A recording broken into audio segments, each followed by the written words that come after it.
Hello and welcome. Oh, wow, that I didn't want to do. I'm sorry for the sound. Hello and welcome to this video. I get this again, back to back, but black now is playing a better variation, not something that is so bad. Yeah, bishop e2 is my choice here, but there are a couple of things that you can do.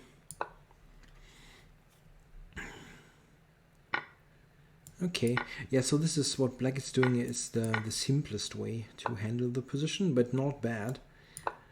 Black just says, okay, I'm going for this standard Caro setup with e6, c6. It's just like super solid.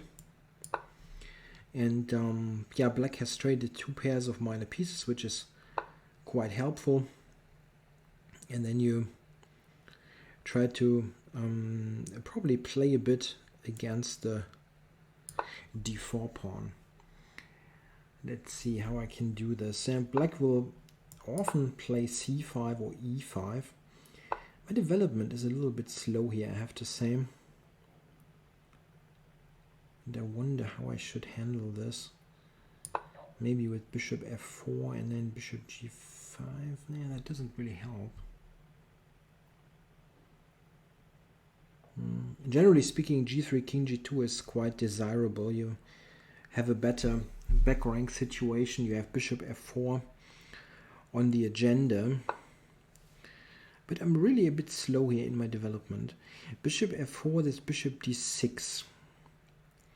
And he has this bishop takes g3 option. I don't think I played it well, yeah. With e5 or c5, black should probably equalize. I'm preparing bishop f4 now. Okay. Doesn't really do much, huh? Bishop d6.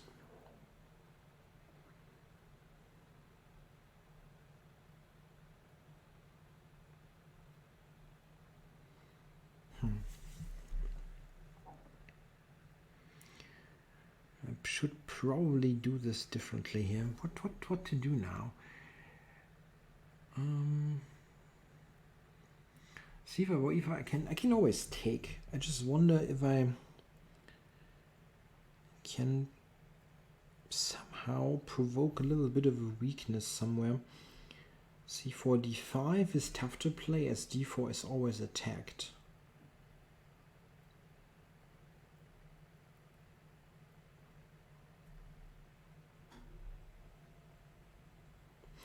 Okay, I'm trying a different approach. Bishop f4, bishop d6, bishop e5, something like that.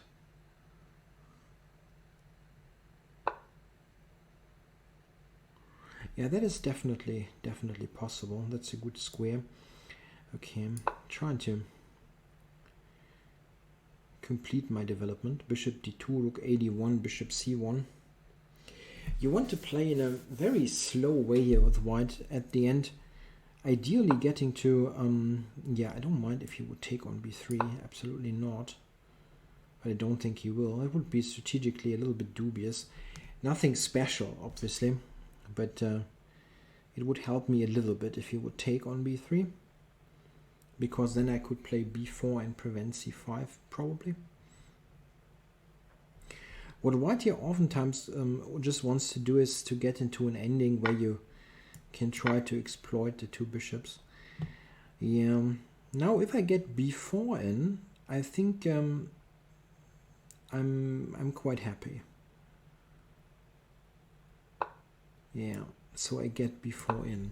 He cannot go a5 or c5. Now e5 I have prevented. So there is no actual way for black to ever change the pawn structure. Maybe a5 he could do at some point, like rook a8, a5. Yeah, okay. Is there e5? No.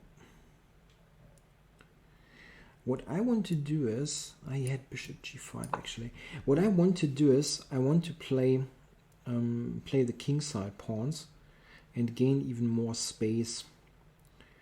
Ideally g4, g5, which, oh, yeah, that's helpful. g6 is bad due to h5, so he has just like blundered a tempo. Not a big deal, but it's a tempo. So h5, and then f4 and g4. I don't think e5 is great. I have bishop f5. Maybe he could have done that. Now that I think of it. Okay, so e5, is that on the cards? I have bishop f5. But I have to, I mean, this is a move that I want to do anyway. I wonder, maybe bishop takes d4. Is that a thing? Bishop takes, pawn takes, rook takes. Is, yeah, I'm a little bit tied up there.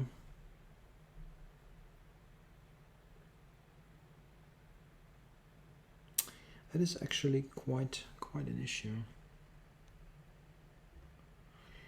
Bishop f5. I need bishop f5 against e5.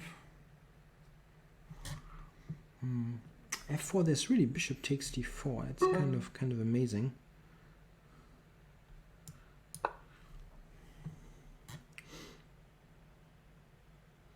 Maybe he can play e5 here and bishop f5, and it's not clear that I get anything. Even rook d6 could be possible.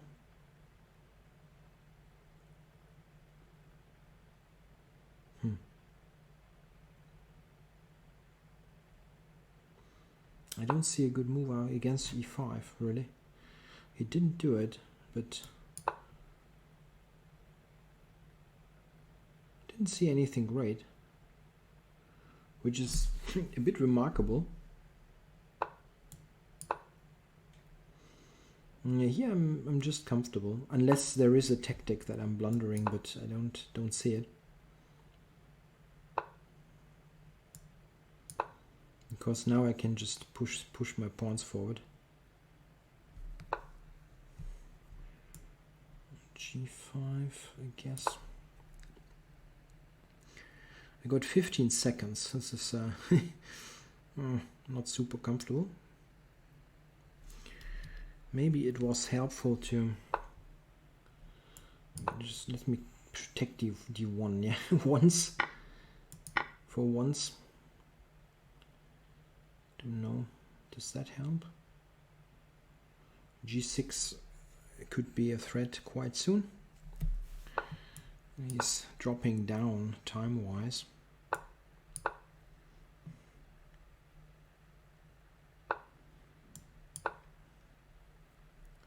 Push this back. I would like to go G6, but it's not yet great.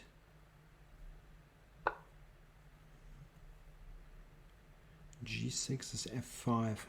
I shouldn't allow that.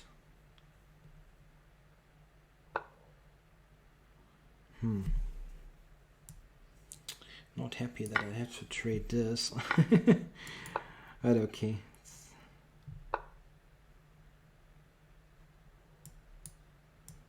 G6 is still not good. Remarkable.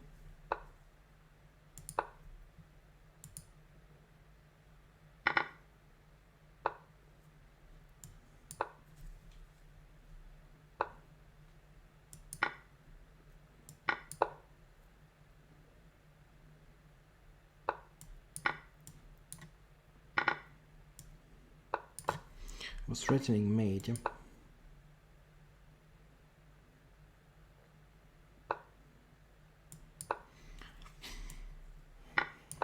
Yeah, let's invade.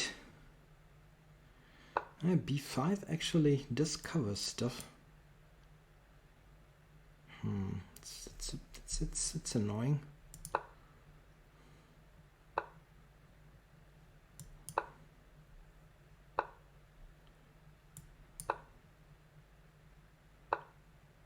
I just push the G pawn for sure. Okay.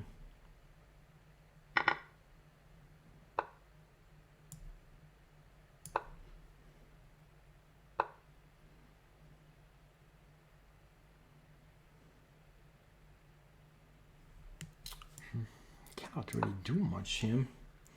It's probably really just a draw.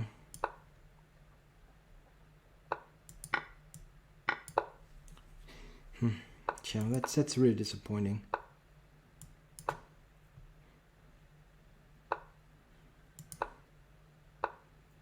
Black was somewhat outplayed, but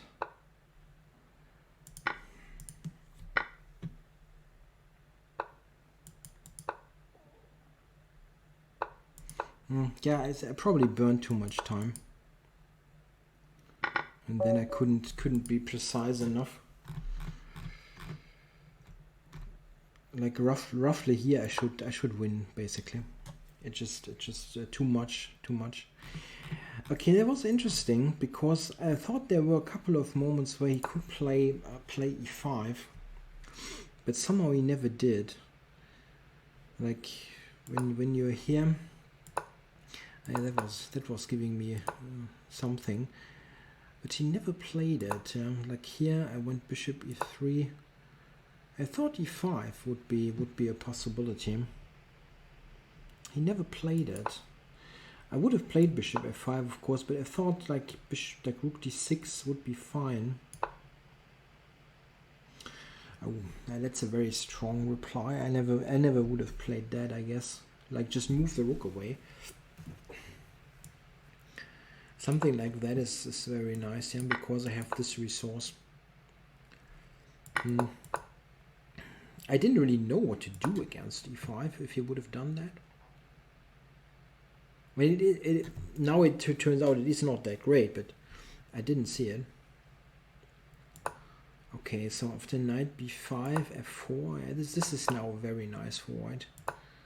It's just super one-sided and black is just getting crushed. But I couldn't really execute it. This is the thing.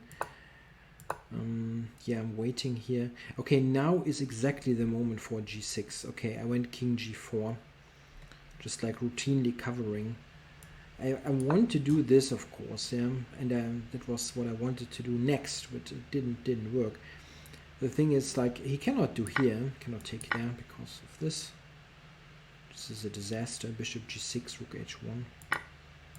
And yeah, I mean, black basically has no move, yeah, you cannot stand, even this you cannot stand. Rook e6 seems to be better, but like this is hanging. Yeah, king g4, I mean, it's not the best, but it doesn't spoil it all that much. Okay, here f5 was good. Yeah, that equalizes. Yeah, and now somehow I played it in a way that I had to trade. Oops, I'm sorry. That I had to trade this on d6, which is not really ideal. And then probably this is the next mistake. But again, he could play e5. Yeah, I have to keep the tension there. It's a matter of I've got much more space. I have g6 and h6 ideas, and of course a much better minor piece.